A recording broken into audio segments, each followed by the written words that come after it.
하였습니다. 아멘. 네, 이제 이 시간에는 요한복음 이제 또 강해를 하는 시간을 가지겠습니다. 이제 요한복음이 그래도 이제 지금 이제 한 16장까지 이제 16장을 오늘 한 차례입니다. 16장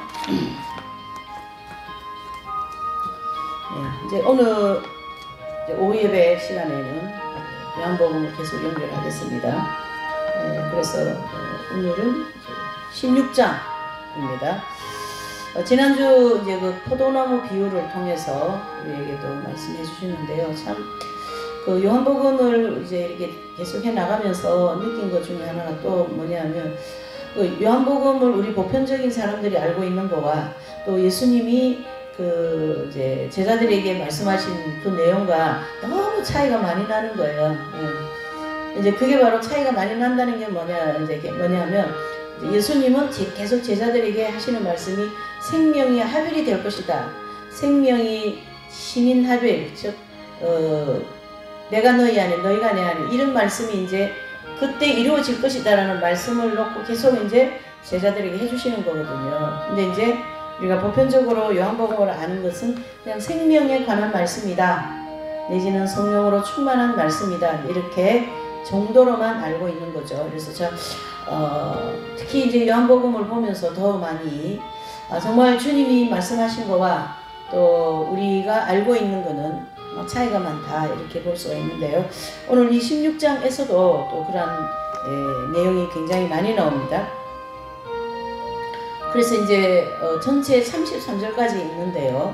1절에서 24절까지는 이제 주님께서 떠나가심이 제자들에게 더 큰 유익이 있다, 이런 뜻이고, 또 25절에서 33절의 말씀은요, 제자들이 이렇게 막 흩어짐을 주님께서 예고하면서 또 글쎄어라, 내가 다른 영, 즉 보혜사이죠. 보혜사 성령을 중심으로 내가 너희를 도울 것이다, 너희를 위하여 기도할 것이다, 그런 내용이 안에 쭉 전개가 됩니다. 그래서 이제 16장 1절 보실게요. 내가 이것을 너희에게 이름은 너희를 실족지 않게 하려 함이니라. 사람들이 너희를 추례할 뿐 아니라 때가 이르면 무릇 너희를 죽이는 자가 생각하기를 이것이 하나님을 섬기는 예라 하리라. 저희가 이런 일을 할 것은 아버지와 나를 알지 못함이니라. 아멘. 그랬습니다. 4절까지 보실게요. 오직 너희에게 이 말을 이룬 것은 너희로 그때를 당하면 내가 너희에게 이 말 한 것을 기억나게 하려 하며 처음부터 이 말을 하지 아니한 것은 내가 너희와 함께 있었음이니라. 그랬습니다. 이 말씀은 크게 해석적인 것보다도 그냥 본문 그대로 우리가 이제 이해를 하면 될 것 같아요. 뭐냐면 주님께서 이제 떠나가시고 나면 제자들에게 엄청난 핍박이 올 거거든요. 그 핍박이 올 거다, 그것을 미리 이제 예언을 해주시고, 그 핍박 속에서 실족하지 말라, 그런 말씀이고, 또 이제 핍박을 하는 사람들은 이게 내가 하는 일이다, 내가 하나님 일이다, 내가 잘하고 있다, 그렇게 생각한다는 거예요. 그러니까 예수님께서 그 사람들이 하는 그러니까 제자들을 막 핍박하는 사람들의 마음까지 읽어서 제자들에게 얘기를 해주시는 거예요. 그래서 참 말씀이 깊지 않습니까? 그러니까 제자들을 막 지금 이제 핍박하는 거예요. 근데 그 핍박하는 사람들의 마음에 우리 이거 잘하는 거야, 이게 하나님의 일이야, 이게 옳은 일이야, 그렇게 생각하고 여러분들을 핍박할 것이다, 그 얘기를 해주시는 거예요. 지금 참 신비롭지 않습니까? 그러면서 핍박하는 자들은 스스로 자신의 행동이 하나님을 섬기는 일이라고 여기면서 핍박하게 될 것이다. 그러나 그것은 주님을 핍박하는 결과를 낳게 될 것이고 이는 주님을 알지 못하기 때문이다, 이렇게 말씀합니다. 그래서 이 핍박하는 사람들, 물론 뭐 불신자들도 있겠지만은 예수님을 믿는 사람들도 더 많이 믿는 사람에게 많이 핍박하는 경향이 많거든요. 그러니까 우리가 교회시대 이긴 자들 이렇게 보면은요, 이제 그 교회시대 이긴 자들 이렇게 보면 주로 그 연단받는 내용을 보면 동료들, 그 다음에 부모, 형제, 아니면 이웃, 그쵸? 대표적으로 이제 그 요업을 보면 아시지 않습니까? 요업이 뭐 자녀는 다 죽었고, 그 다음에 이제 죽어서 없어지고, 저기 막 하인들도 다 죽어 없어지고, 재산도 다 없어지니까 누가 핍박을 해요? 부인이 핍박을 하지 않습니까? 응? 이래도 하나님 믿을 거냐 그러고 집 나가버리잖아요. 이거 보통 핍박이 아니죠. 또 다음에는 3명의 친구가 와가지고 계속 뭐 핍박보다도 어떤 논쟁을 통해서 요업이 계속 죄인이라는 정죄를 이제 해주고 있는 그런 핍박을 받는 거죠. 그래서 고통도, 몸의 고통도 있고 가족 잃은 모든 슬픔 속에 있는데 거기다가 또 어떤 그런 막 교리라고 하는 잣대를 가져와서 막 계속 얘기를 하니까 요업으로서는 굉장히 견디기 어려운 그런 시간인데요. 그와 같이 이 제자들을 핍박하는 이 사람들도 유대인들이라는 거예요. 예? 유대인들. 예. 자, 5절과 6절입니다. 예. 내가 지금 내가 나를 보내신 이에게로 가는데 너희 중에서 나더러 어디로 가느냐 묻는 자가 없고 도리어 내가 이 말을 함으로 너희 마음에 근심이 가득하였도다. 아멘. 그랬습니다. 무슨 말씀이냐면요. 이제 주님께서 제자들과 함께 이제 계속 계시면서 이제 어느 시점이 되어서 이제 세상을 떠나셔야 되잖아요. 근데 그 떠남에 대해서 아무도 이렇게 물어보는 자가 없고 고통스럽기만 생각하고 있는 거예요. 예수님 떠나면 우리 어떻게 살지? 제가 이 제자들만큼 마음을 모르지만 이제 선생님을 이렇게 함께 모시고 이렇게 생활하면서 선생님이 가시면은 과연 어떨까? 이게 상상을 좀 한 번씩 할 때가 있었어요. 근데 약간 상상이 잘 안 되더라고요. 선생님 가시면 어떻게 될까? 상상이 잘 안 되더라고요. 제자들도 예수님이 가시면 어떻게 될까? 뭐 그런 어떤 근심을 많이 하시게 된 것 같아요. 그렇지만 주님은 내가 가는 것이 너희들한테 유익하다. 그런 뜻이거든요.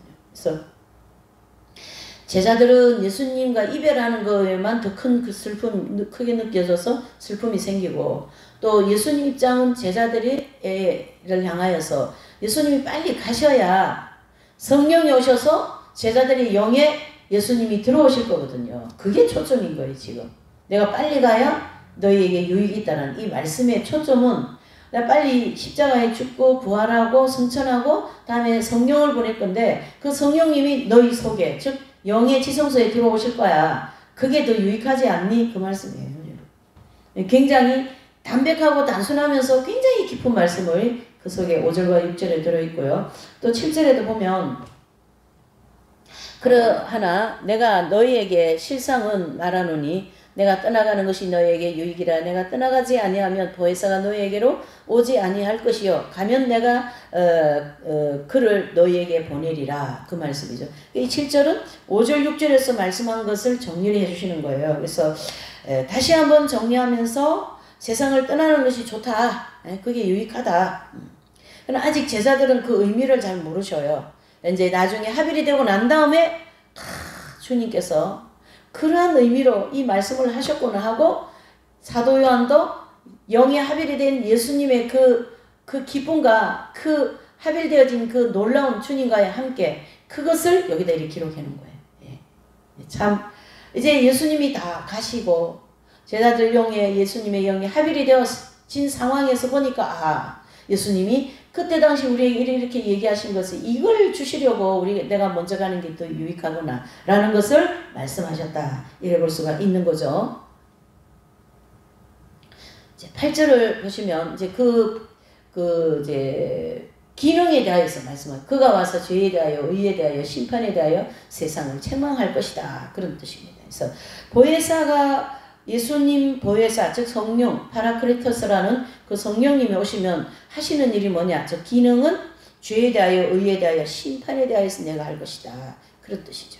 그래서 그 죄에 대하여서 심판은 사실은 그 율법을 가지고 심판할 수 있도록 율법을 기준을 주셨는데 굉장히 그거는 좀 불완전하기도 하고 온전한 그 하나님의 거룩한 잣대가 될 수가 없어요. 왜냐하면 인간 세상이 부족한 게 많기 때문에. 자, 그러나 이제 예수님이라고 하는 이 이제 그 영은 성령님께서는 이 땅에 오셔서 이 심판에 대해서 아주 정확하게, 그 다음에 의에 대해서도 아주 정확하게, 또 뭡니까? 죄에 대해서도 정확하게 말씀하실 것이다. 이렇게 하시는데 그것을 하시는 분이 바로 보혜사 성령이시다. 그런 뜻이죠. 그게 바로 보혜사의 기능이다. 9절에서 10절이요. 보십니다. 죄에 대하여라 하면 저희가 나를 믿지 아니하며 의에 대하여라 하면 내가 아버지께로 가니 너희가 다시 나를 보지 못하며 심판에 대하여라 하면 이 세상 임금이 심판을 받음이라 그랬습니다. 그래서 9절과 11절에는 세 단락으로 나눌 수가 있어요. 그래서 죄에 대하여, 즉 그것은 본문의 말씀 그대로 예수님을 믿지 않는 것 자체가 죄인 거예요. 그러니까 우리가 이렇게 이제 우리 그리스도인들에게 이 말씀도 적용을 해보면 어떤 때는 굉장히 우리 믿음 없는 데가 많거든요. 그것을 우리가 회개해야 되는 거예요. 아버지, 제가 믿음 없었음을 고백합니다. 그것을 오히려 회개하여서 믿음을 가질 수 있는 그런 은혜를 주시라고 기도를 해야 되는 것이죠.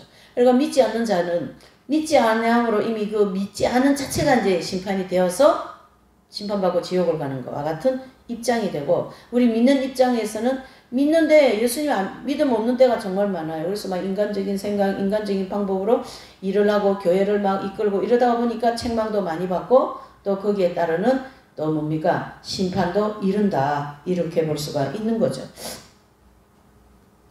그래서 죄는 주님을 믿지 않는 것이고, 우리가 죄를 범했다 할지라도 주님의 속죄 은총을 믿기만 하면 용서를 받기 때문에 보혜사가 오심으로 죄를 책망합니다.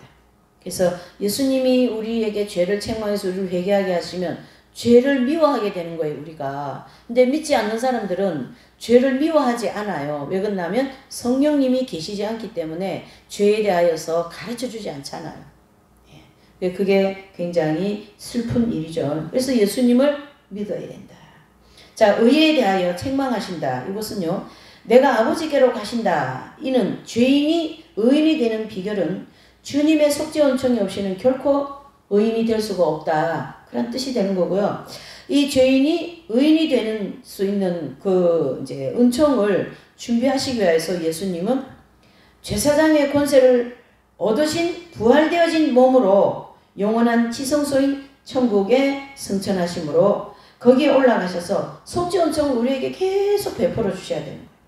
그러니까 우리는 그 속죄 은총을 통하여 영적인 광야에서 조금씩 그 이제 그 의인이 되어져 가는 거잖아요. 그러니까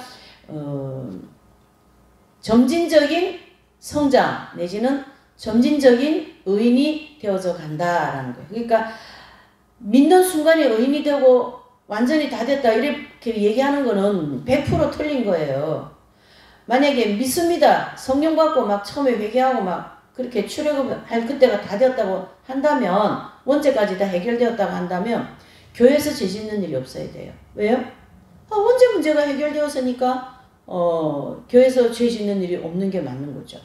그러니까 다른 말로 하면은 원죄 문제가 해결되었다라는 거는 이긴 자가 됐다는 뜻이거든요. 영적 할례가 되어서. 근데 출애굽하면서 이긴 자가 되는 건 아니지 않습니까? 광야의 40년의 즉 모형적 진리를 중심으로 볼 때 이스라엘 백성들이 광야 40년의 길을 걷고 난 이후에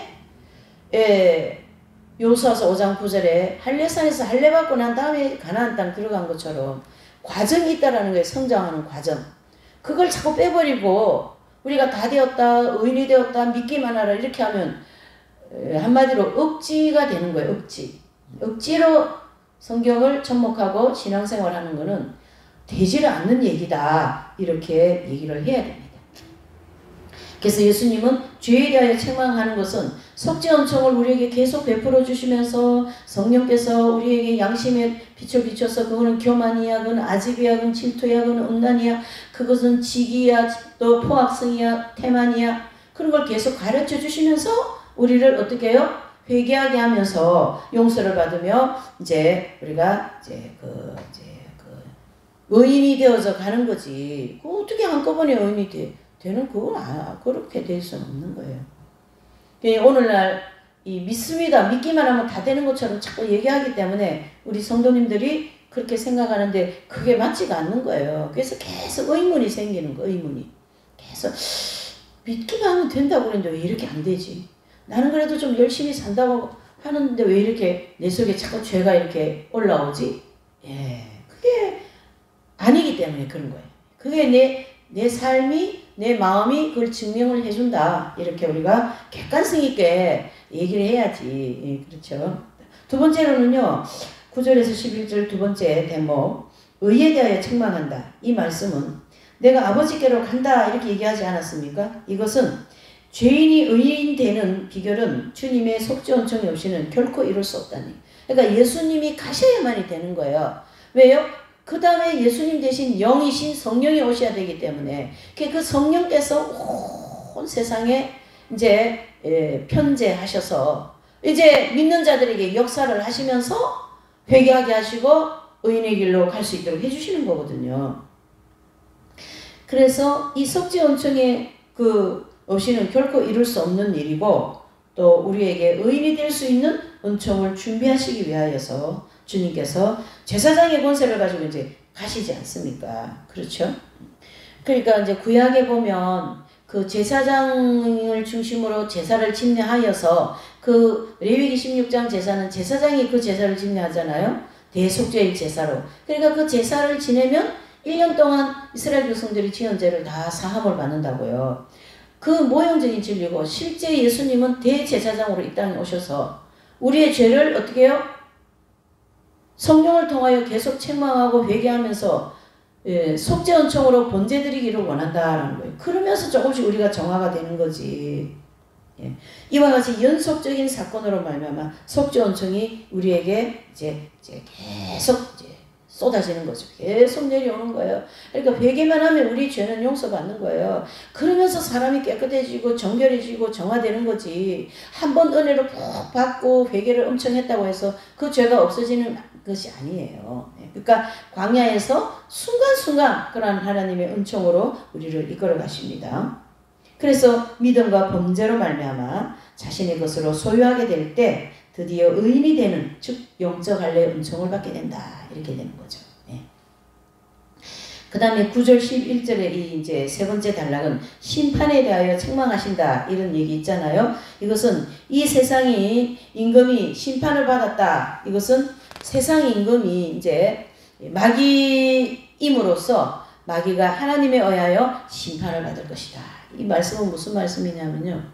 어쨌든 이 세상은 공중권세 잡고 있는 악령의 그 지배하에 있는 거거든요. 그래서 예수님의 심판주로서 그 악령의 모든 것을 다 심판해버리겠다. 이런 뜻이에요. 그러니까 근원적인 걸 계속 말씀하시는 거예요. 근원적인 거. 우리가 죄를 지으면 표면적으로 드러난 죄 가지고 이게 왜 잘못됐지 않았냐. 그게 아니라 죄를 지을 수밖에 없는 원죄에 대하여 또 죄를 짓게 하는 그런 근원적인 마귀가 있지 않습니까? 그게 공중권세 잡고 있는 악령이거든요. 그 악령에 대하여 심판을 했다. 이런 뜻입니다. 그래서 죄를 주님의 은혜로 멀리하고 연단받고 정결케 되므로 의인이 되면 그동안 우리를 지배하던 마귀가 떠나게 되므로 하나님의 심판을 받게 된다. 그래서 우리 안에서 왕노릇하던 마귀가 패하게 된다. 이런 뜻입니다. 그러니까 지금 이제 여기서 계속 얘기하는 것은 근원적인 거, 그렇죠? 원죄 문제. 또 악령이 우리를 끌고 다니는 거예요. 인간적인 생각, 그런 여러 가지를 끌고 다니는 거예요. 그런데 끌려다니면 마귀에게 지배를 받으면서 사는 거죠. 목회자도 마찬가지, 성도도 마찬가지, 선교사도 마찬가지. 너무 인간적인 생각. 그래서 주님이 우리를 늘 인간적인 생각에 빠지지 말고 말씀으로 늘 묵상하고 말씀 속에 말씀 가운데 아닌 거 돌이키고 떨쳐내고 돌이키고 떨쳐내고 그러면서 그게 신앙생활인 거죠. 그게 복된 인생인 거거든요. 그걸 가르쳐서 성경에는 그 나라와 그 의를 먼저 구해라. 그러한 말씀을 해 주시는 거죠. 자, 12절에서 15절의 말씀은 내가 아직도 너에게 이런 것이 많으나 지금은 너에게 감당치 못하리라. 그러나 진리의 성령이 오시면 그가 너희를 모든 진리 가운데로 인도하시리니 그가 자기 의로 말하지 않고 오직 듣는 것을 말함치며 장래의 일을 너에게 알리시리라. 아멘. 그랬습니다. 자, 15절까지요. 무릇 아버지께 있는 것을 그것은 다 내 것이라. 그러므로 내가 말하기를 내가 내 것을 가지고 너희에게 알리리라 하였노라. 아멘. 그랬습니다. 자, 요 12절에서 15절의 말씀은 아직 이럴 것이 많다. 그게 무슨 뜻일까요? 그러니까 주님이 제자들에게 내지는 이 얘기를 복음을 말씀해 줄 게 정말 많으신 거예요. 근데 아직 시간이 없다. 복음서에 나온 말씀 이후에 더 많이 있으세요. 근데 예수님은 이제 그 십자가를 지러 가셔야 되고 하니까 이제 시간이 없는 거예요. 그러니까 하나님의 정한 시간에 예수님이 오시고 정한 시간에 예수님이 이제 3년의 공생애를 마치고 정한 시간에 십자가를 지고 이렇게 되는데 하나님 정한 시간에 이 모든 일이 이루어지는데 이제 그 시간이 없는 거예요. 예?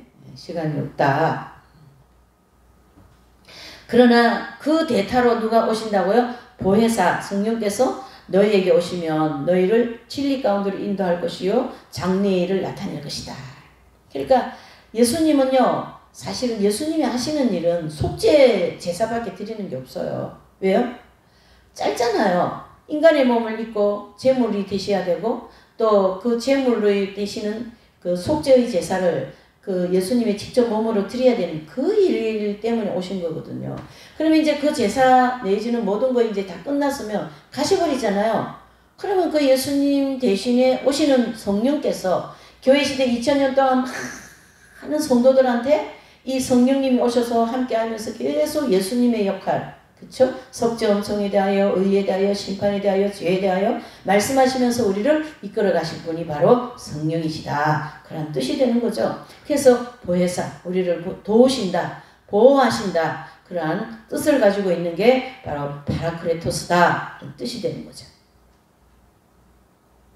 그러니까 성령님이 오시면 너희를 진리 가운데로 인도하고 장래의 일을 나타낼 것이다. 그래서 성령이 쭉 만하면 막 장래의 일 예언도 하게 되고 방언도 하고 막 이런 여러 가지 죄도 내 속에서 다 지적을 해주셔가 내가 그것도 죄고 이것도 죄고 다 알게 되면서 회개도 하고 이 행실은 틀린 것이니까 행실을 고쳐야지. 그러면서 사람이 변화가 되는 거지. 뭐 아무나 그렇게 그런 것도 없이 그냥 생사람이 변화가 되거든요.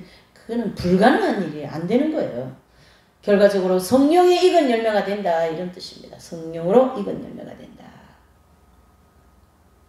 그래서 그 보혜사 성령님은 주님의 것으로 일을 할 것이고 주님의 영광을 나타낼 것이고 보혜사 성령의 가장 큰 사역은 바로 죄를 용서하시는 은총을 공급해 주신다. 그러니까 예수님이 다 들여놓아 주신 그 속죄의 제사를 가지고 계속 우리에게 오시는 거예요. 예? 그래서 아침에 앉아서 회개하면 또 속죄 은총을 적용하고 길을 지나가다가 버스를 타고 가다가 뭘 하다가 하여튼 회개만 하면 속죄 은총을 슉슉슉 우리에게 이제 공급해 주시는 분이 바로 성령이시다.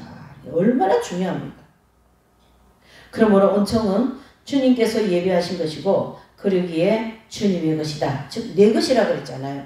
내 것을 너희에게 주겠다. 예수님 것이에요. 성령님은. 그러니까 성령님과 예수님과 하나님은 하나이시기 때문에 같이 돌아간다. 16절에서 24절을 보면은요. 이제 조금 있으면 너희가 나를 보지 못하겠고 또 조금 있으면 나를 보리라 하신대. 그러면서 이제 17절부터는 이제 제자들이 쭉 이런 이제 얘기를 하는데 제자 중에서 서로 말하되 우리에게 말씀하신 바 조금 있으면 나를 보지 못하겠고 또 조금 있으면 나를 보리라 하시며 또 내가 아버지께로 가미라 하신 것이 무슨 말씀이냐 하고 이러면서 이제 예수님께서 16절에 말씀하신 게 지금 이제 제자들도 무슨 뜻인지 못 알아듣는 이런 약간 당황한 상황입니다. 그래서 이제 거기 보시면 조금 있으면 나를 보지 못하겠고 조금 있으면 나를 본다. 이 말씀은 제자들이 이해를 못하고 있을 때 그때 주님이 이제 그 부분에 대해서 설명을 이제 하시는 거죠. 첫 번째로 나를 보지 못하라는 것은 이제 못한다는 것은 이제 잠시 후에 예수님께서 십자가에서 죽으시고 세상을 떠날 것을 말씀한 거예요. 그러니까 지금 예수님이 계속 이 말씀하시는 이 대상은 제자들인 거예요. 그게 대중이 아니라 12명 제자들이에요. 가룟 유다 빼고 11명이죠. 그렇죠? 그러니까 내가 이제 지금 없어질 것이다. 그럼 무슨 말씀이냐? 이 제자들이 우리둥절하는 그런 상황인 거거든요. 그것이 바로 너희를 떠난다. 그거는 십자가에서 죽을 것이다. 그렇게 말씀한 거고, 또 나를 보리라 하는 말씀은 오순절 마가의 다락방에서 성령께서 오셔서 제자들, 즉 예수님의 제자들의 영에 성령이 합일되는 것을 내가 오리라 이렇게 말씀하신 거예요. 그러니까 계속 지금 대상이 누굽니까? 제자들인 거예요. 예수님이 이 요한복음에서 하시는 이 말씀은 제자들이 초점이 되어 있지 대중이 아니라는 거예요. 그래 11명을 놓고 지금 설교를 하신 거죠. 그렇게 될 것이다. 에? 이렇게 말씀한 거죠. 또 나를 보리라 하는 말씀을 보리라 하는 말씀. 그러니까 나를 보리라 하는 것은 예수님이 가시고 성령께서 마가의 다락방에 오셔서 12명, 11명의 제자들의 영에 합일되는 사건을 얘기하는 것이고, 또 내가 떠날 것이다 라는 것은 조금 있으면 내가 떠난다 라고 했잖아요. 그것은 예수님이 십자가에서 죽으심을 그렇게 표현을 해주셨다 이렇게 말씀하신 거예요. 그래서 예수님 성령님으로 오신 주님을 제자들이 영광에 합일되는 경험을 통하여 주님을 다시 보게 된다는 사실을 영적으로 설명하고 계신다라는 거예요. 그러니까 이 영에 합일되는 진리까지 우리가 알아야만이 이 요한복음에서 얘기하고 있는 이 본문이 이해가 되는 거예요. 그렇지 않으면은 그냥 예수님이 우리에게 생명으로 오셨다. 요 정도에서 딱 끝이 나는 거죠. 그렇지 않습니다. 그래서 요한복음은 엄청나게 깊은 진리다라는 것을 우리가 알 수가 있는 거죠.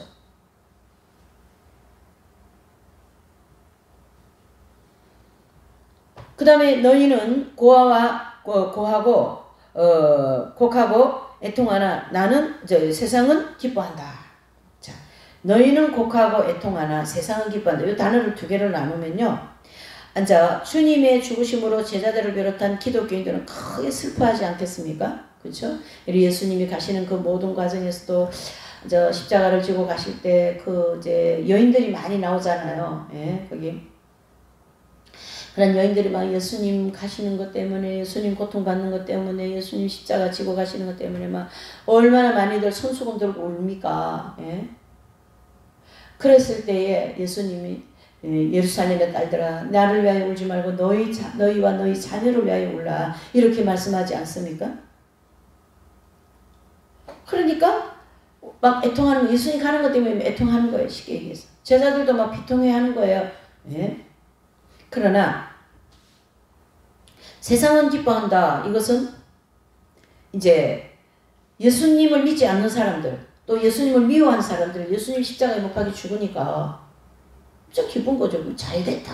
그렇잖아요. 그게 십자가에서 우리에게 보여주는 거죠. 그래서 십자가에서 예수님이 달려 계실 때 그 당대의 제사장들, 서기관들, 바리새인들 막 예수님하고 굉장히 야유를 보내고 막 비우고 막 그러지 않아요?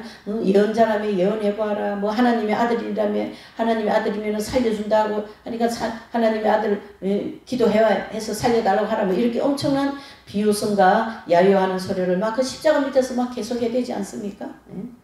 그들은 예수님이 죽는 게 기쁜 거예요. 더 나아가서 그 배우의 악령은 더 깊은 거죠.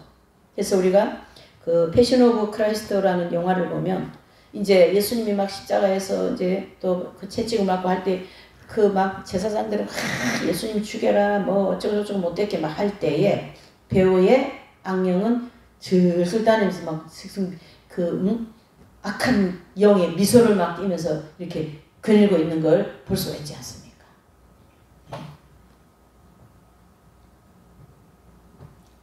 그래서 마귀에게 지배받은 자들은 기뻐할 것이고 빛을, 즉 예수님을 따라다니고 예수님을 좋아하시는 사람들은 그 예수님이 가심이 슬픈 거예요. 그러면서 예수님께서 이제 너희는 곡하고 애통하나 세상은 기뻐한다. 이 말씀은 이제 빛으로 자신들의 어둠을 지적한 예수님이 죽음으로 빛이 꺼진 데 대하여 좋아한다. 이게 우리가요 밝은 빛을 싫어해요. 사람들은요. 저도 뭐 빛 가운데 뭐 이긴 자들 같이 그래 살지는 못하는데 그래도 빛을 따라가야 된다고 생각하고 빛을 따라서 모든 일하고 사명 감당하고 그런 수도자가 돼야 된다는 이 생각 하나는 딱 있지 않습니까? 그런데 그것 때문에 정말 억울한 일을 당할 때가 많아요. 이건 하나님 뜻이 아니기 때문에 이건 하면 안 된다. 이렇게 하면은 틀렸다. 뭐 이렇게 해야 되는 반대적인 입장에서는 저를 미워하는 거예요. 또 제가 수도자이기 때문에 이런 싱글들 보면 이제 20대 청년들 보면 그냥 수도에 데리고 두고 싶어가지고 굉장히 막 마음이 막 그냥 그렇거든요. 근데 그 부모님들은 저를 제일 미워해요. 자기 딸 수도에 데리고 들어간다고 제일 미워하고 막 그런 경험들 여러 번 있죠. 미움받는 자리에 잘 씁니다. 제가 미움받는 자리에. 그래서 미움받을 용기를 많이 가져야 되는데 그런 미움받을 때도 막 이제 힘들죠. 그런 게 있어요. 이 빛이 자기 마음에서 꺼지면 그게 기쁜 거예요. 빛을 떠나버리면 기쁘다 이런 마음 가지고 있는 사람이 있어요. 그 빛을 싫어하는 사람이에요. 근데 빛에 있으면서 욕도 얻어먹고 막 그래도 빛이 좋으니까 있어야 돼. 예수님의 밝은 빛 가운데 가는 게 맞기 때문에 그쪽으로 가야 돼. 그 언제나 방향이 그쪽으로 설정이 돼야 되는 거거든요. 그냥 미움받는 거예요. 원리가 같다 이런 뜻이죠. 자, 거기에 또 보면 근심이 도리어 기쁨이 될 것이다 그런 말씀이죠. 바로 이 근심이 기쁨이 된다는 이 말씀의 초점이 누구냐면은 제자들인 거예요. 그래서 잠시 이제 주님을 잃어버린 것 때문에 근심하나 주님께서 부활승천하고 나면, 그쵸? 부활승천하면 이제 성령을 보내시지 않아요? 그래서 영적 할례를 받고 생명이 합일되는 경험을 하기 때문에 엄청나게 기쁜 거예요. 그러니까 마가의 다락방에서 사도 베드로나 그 나머지 모든 제자들이 영에 합일되어진 그 성령의 그 기쁨과 그 충만함을 이루 말할 수가 없는 거죠. 성령 세례를 받은 거죠. 그래서 이제 사도 베드로는 막 그 강력한 능력이 힘입어 와가지고 나와서 복음을 전할 때 3,000명, 5,000명이 막 구원받고 막 엄청난 회개의 역사가 일어나는 그러한 그 다이너마이트와 같은 폭발적인 교회 시대를 이제 열으시는 거죠. 그 하빌의 경제 아니면 그런 역사가 일어나기가 어렵습니다. 하나님께서 그렇게 하신 거죠. 왜요? 교회 시대를 열어야 되기 때문에. 지금까지 아무것도 구하지 아니했다. 이것은 주님과 함께 생활하였기 때문에 본질에 계신 예수님이 함께 계시니까 구하지 않아도 돼요. 왜 예수님이 다 공급해 주시고 그 예수님의 눈으로라는 책이라든가 마리아 발도르타 이런 책을 보면요. 예수님이 다 가르쳐 주시지 않아요. 이것도 가르쳐 주시고 저것도 가르쳐 주시고 막 죄 지을 때는 또 이렇게 해서 회개하게 만들어 주시고 또 용서받은 기쁨도 주시고 다 예수님이 말씀해 주시고 알려주시니까 성령님이 예수님으로 와 계시는 거나 마찬가지죠. 네. 그래서 16절에서 24절까지는 이와 같이 조금 있으면 나를 보지 못하고 조금 있으면 나를 보고 또 곡하고 세상은 기뻐하고 근심이 되어 기쁨이 되어 이런 모든 것은 다 제자들을 중심으로 주님께서 이제 설교를 하신 거예요. 자, 25절에서 33절에 보면 제자들이 흩어짐을 주님께서 예고하시는 내용이죠. 이제 25절. 이것을 비사로 너희에게 일렀거니와 때가 이르면 다시 비사로 너희에게 이르지 않고 아버지에 대한 것을 밝히 이르리라 그랬습니다. 자, 25절. 지금까지 계속 이제 비유로 제자들을 일깨웠지만 이제 때가 이르면 비유로 하지 않고 분명하게 영적인 진리에 대하여 확실하게 알 수 있을 거다. 그게 바로 합일된 이후에 될 것이다. 이런 뜻입니다. 계속 지금 어디에 초점이 있어요? 예수님의 성령이 오셔서 제자들의 영의 지성소에 들어오실 걸 계속 거기에 초점을 두고 말씀을 계속 해나가는 거예요. 멋있지 않습니까?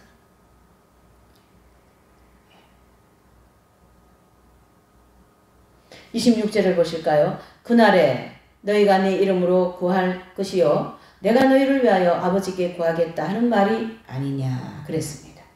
그래서 주님께서 친히 제자들을 위하여 간구하겠다. 이제 예수님도 제자들을 위하여서 계속 중보의 기도를 하시는 거죠. 자, 27절요. 이는 너희가 나를 사랑하고 또 나를 하나님께로서 온 줄을 믿는 거로 아버지께서 친히 너희를 사랑하심이니라 그랬습니다.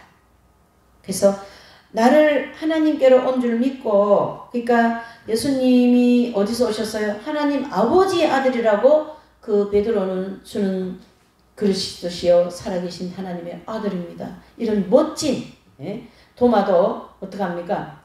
주여 나를 떠나서 나는 죄인이로소이다 이렇게 그 고백을 하는 그 신앙의 고백들을 보면 예수님은 누구의 어디로부터 오셨다고요? 하나님 아버지로부터 왔다. 그것이 신앙 고백이 되어야 되는 거거든요. 예수님은 하나님의 아들이다. 이게 신앙 고백이 저와 여러분들에게도 되어야 되는 거죠. 그래서 이단들은 보면요, 예수님은 절대 하나님의 아들이라고 안 합니다. 그래서 이단인 거예요. 1번 이단이에요. 그것은. 그러니까 뭐 하나님의 교회니 뭐 이런 데 가서 뭐 길 가다 보면 뭐 성경 공부하자 하고 뭐 청년들이 말쑥해 가지고 그렇게 하는 사람들은 다 뭡니까? 예수님은 하나님의 아들이 아니에요. 그 딱 깊이 들어가 버리면. 그러니까 이단인 거예요. 예수님은 절대적인 하나님의 아들이라는 고백을 저와 여러분들이 해야만이 그게 제대로 된 믿음을 가진 사람입니다. 그래서 하나님의 아들인 예수님을 중심으로 십자가에서 죄를 속죄함 받고 광야에서 연단받으며 우리가 정결케 되어서 의인이 되는 것이지. 안 그렇습니까? 그게 믿음으로 되는 것이고요. 그래서 아버지께서 친히 너희를 사랑하신다. 이 말씀은 사랑의 구체적인 표현이 바로 생명이 내주하비래. 사랑이 그 사랑을 가르치게 하는 거예요. 그러니까 아버지께서 친히 너희를 사랑하신다. 이 말씀을 가지고 요한복음 3장 16절에 하나님의 세상 이처럼 사랑하사 독생자를 주셨으니 이는 저를 믿는 자마다 영생을 얻는다. 이런 말씀 있잖아요. 그런 말씀은 다 큰 면에서 하나님 사랑이 믿는 모든 자들에게 구원을 주실 거다는 그 사랑을 가르치게 하고, 지금 이 본문에서 얘기하고 있는 이 사랑은 예수님이 그 제자들의 영의 지성소에 들어오셔서, 그렇죠? 제자들을 사랑한다라는 거예요. 이게 약간 사랑의 차원이 다릅니다. 그래서 그 십자가에 의한 성자나 이런 분들은 이 사랑의 그 예수님의 생명이 사랑이잖아요. 그 사랑이 합일되었기 때문에 그 사랑의 그 세참은 공세 이런 단어를 씁니다. 그래서 사랑의 공세 이런 단어를 쓰면서 자신들이 경험되고 있는 걸 표현한 거예요. 그러니까 그 자신들에게 경험되어진 그 내용이 바로 막 그 예수님의 생명이 이제 십자가의 의한 성자라든가 아빌라이 데레사 이런 분들이 영에 합일이 되어 계신 것을 막 세차게 성령의 폭주가 되고 있는 거거든요. 그 영혼의 폭주라는 그런 말을 하지 않습니까? 잔노, 기용, 부인 이런 분들은요. 그 경험이 된 거거든요. 그것이 바로 이 본문의 말씀같이 하나님께서 친히 너희를 사랑한다. 이건 합일에 된 내용을 이렇게 표현한 거예요. 합일되는 내용.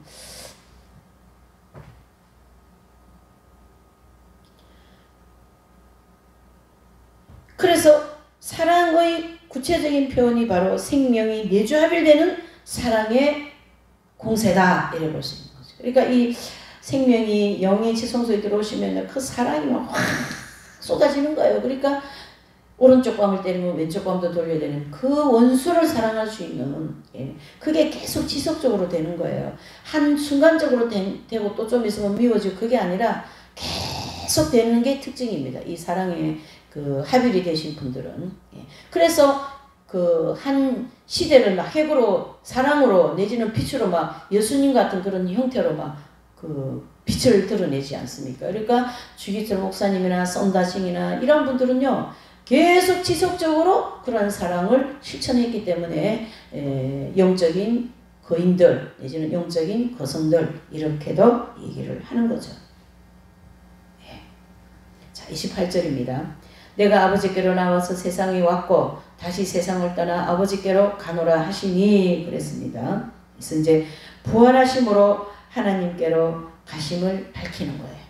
그래 예수님은요 지금 여기 계시는 동안에 정말 에키스 중요한 거 핵심을 계속 제자들한테 가르치고 있는 거예요. 그리고 이제 제자들은 나중에 예수님이 이렇게 말씀해 놓은 거를 합일이 되고 난 다음에 예수님께서 만찬석이라든가 십자가 지시기 전에 우리에게 해주신 모든 말씀이 다 기억이 났기 때문에 이렇게 기록한 거예요. 사도 요한께서. 이해되시죠? 네. 29절 39절에는요. 29절을 보실까요? 제자들이 말하되 지금은 밝히 말씀하시고 아무 비사도 하지 아니하시니 우리가 지금에야 주께서 모든 것을 아시고 또 사람의 물음을 기다리지 않는 줄 아나이다. 이로써 하나님께로 나오심을 우리가 믿사옵나이다 하면서 그 예수님이 그 이제 가시고 오시고 합일이 되고 영으로 오시고 이런 모든 것을 제자들이 믿습니다. 이런 것을 말씀하신 거죠. 그래서 제자들의 영적 상태가 거의 온전한 상태, 즉 이긴 자가 되기 직전에 지금까지 영 성장이 확 되어 있기 때문에 믿음으로 얘기하면 뭐 엄청난 온전한 믿음에 가까운 분들이죠. 그래서 예수님의 말씀이 합일에 대한 것은 아직 합일이 안 되었기 때문에 그게 경험이 안 되었기 때문에 뭔가 했지만 예수님이 하시는 다른 이런 여러 말씀은 다 믿어지고 받아들이고 아멘이 된다 이런 뜻이죠. 예. 그래서 31절 33절에 보면요. 예수께서 대답하시되 이제는 너희가 믿느냐 보라 너희가 다 각각 제 곳으로 흩어지고 나를 혼자 둘 때가 오나니 벌써 왔도다. 그러나 내가 혼자 있는 것이 아니라 아버지께서 나와 함께 계시느니라. 이것을 너희에게 이름은 너희로 내 안에서 평안을 누리게 하려 함이라.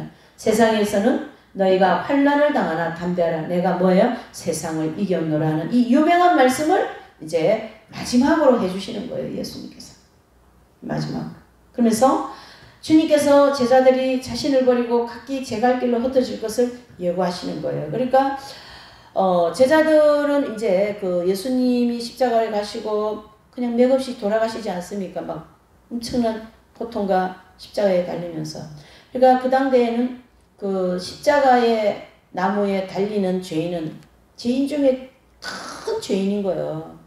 그런 그 로마의 법이 있는 그런 상황에서 예수님이 그 죄도 하나도 없는 분이 큰 죄인으로서 십자가에 달려 돌아가시는 그런 사건을 통하여 베드로의 죄와 12제자들의 죄, 저와 여러분들의 모든 죄를 그 죄 십자가에 대속해버리지 않습니까? 그러니 그 십자가에 달리신 예수님은 얼마나 큰 죄인입니까? 그래서 예수님의 모든 인류의 죄를 예수님 십자가에 다 하나님께서 전가하셨기 때문에 우리는 예수님을 믿기만 하면은 그 죄를 사함받을 수 있는 은총을 받은 사람들이다. 그게 말씀이 성립이 되는 거예요, 여러분. 그래서 이제 예수님 가시고 나면 제자들이 각기 흩어지고 이렇게 될 거다는 것도 예고해 주시고 그러면서 벌써 왔다. 그것은 지금 유다가 이끄는 유대 그 군인들을 끌고 이제 오고 있음을 이제 주님은 다 여기서 다 알고 계시거든요. 그러니까 유다가 이제 그 예수님을 팔기 위해서 이제 나갔지 않습니까? 그러니까 이제 나가서 누구를 데리고 오겠어요? 로마 군인들을 데리고 오지 않습니까? 그게 이제 벌써 왔다. 문 앞에 와 있다. 이런 뜻이에요. 그러나 제자들이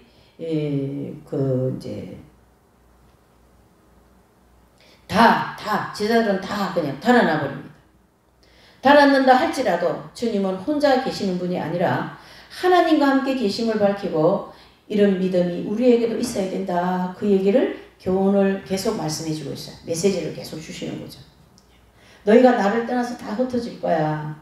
그러나 나는 혼자가 아니다. 누구예요? 나 아버지하고 같이 계신다. 누굽니까? 하늘의 아버지와 내가 지금 같이 있다.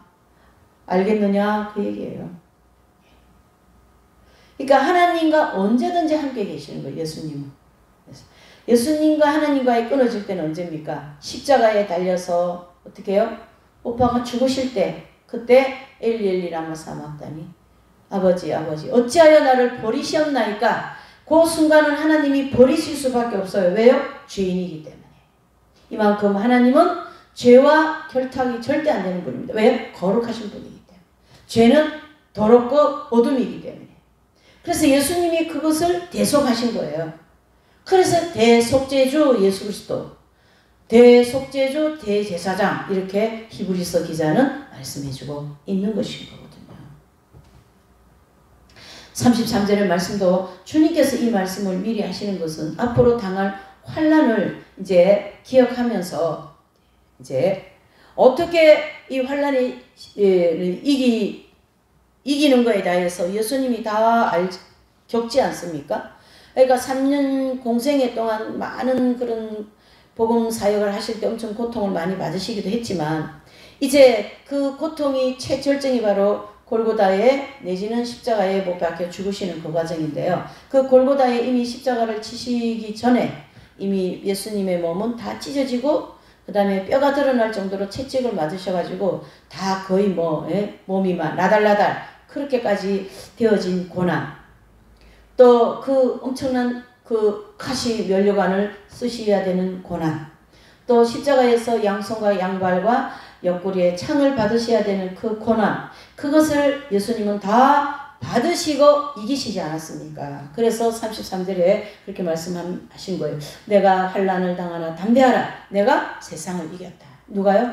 예수님께서 이와 같은 고난 속에서 이기셨기 때문에 너희도 나를 따라오면 어떤 고난이어도 그 고난을 이길 수가 있다. 그러니 담대하라. 이런 뜻이 되는 거죠.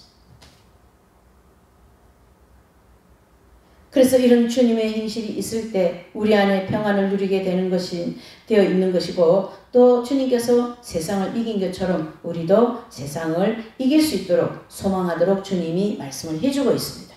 우리 마지막으로 야고보서 4장 7절 한번 읽어보실까요? 야고보서 4장 7절. 네. 자, 7절요. 시작. 그런즉 너희는 하나님께 순복하라 할지어다. 마귀를 대적하라. 그리하면 너희를 피하리라. 야고보서 4장 7절 8절 읽어봅니다. 하나님을 가까이 하라. 그리하면 너희를 가까이 하시리라. 죄인들아 손을 깨끗이 하라. 두 마음을 품은 자들아 마음을 성결케 하라. 아멘. 그랬습니다. 그래서 세상을 예수님이 이기신 것처럼 저와 여러분들도 이 모든 고통 속에 있을 때에 하나님께서 우리에게 이길 힘을 주시고, 또 시험을 받을 때 시험이 너무 힘들고 너무 견디기 어려우면 일단 피할 길도 주셔요. 그래서 피할 수 있는 길도 주시고 또 시험을 이길 수 있는 힘도 주셔서 그 환난을 다 당할 수 있도록 하나님 예수님이 해주실 거니까 담대하라.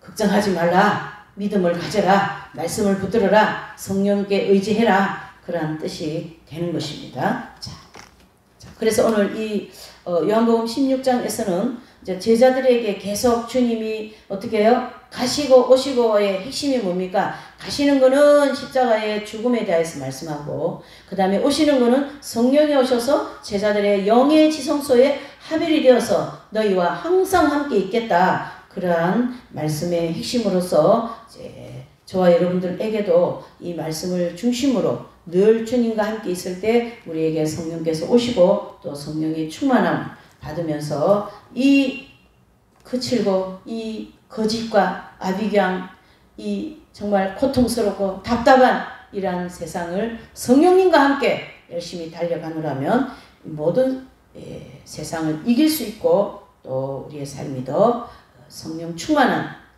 상급을 많이 쌓는, 또 모든 문제가 해결되고 또 새롭게 되어질 수 있는 그런 길이 열리게 될 줄 믿습니다. 기도합니다. 하나님 아버지, 고맙고 감사합니다. 오늘 이 요한복음 너무나도 깊고 깊은 진리입니다. 너무나 감사합니다. 교회 시대 이긴 자리라고 한 진리가 없이는 도저히 이 요한복음 16장에 예수님이 제자들에게 하신 말씀을 이해할 수 없는 이런 말씀이지만은 이제 교회 시대 이긴 자들이라고 하는 이 놀라운 진리가 있기에 이 말씀이 제대로 그 깊이와 넓이를 해석이 되고 이해가 되는 말씀입니다. 주여 이러한 말씀의 은총을 주시고 또 영적인 깊이를 허락해 주시고 또 알 수 있도록 해주시니 감사합니다. 한 주간도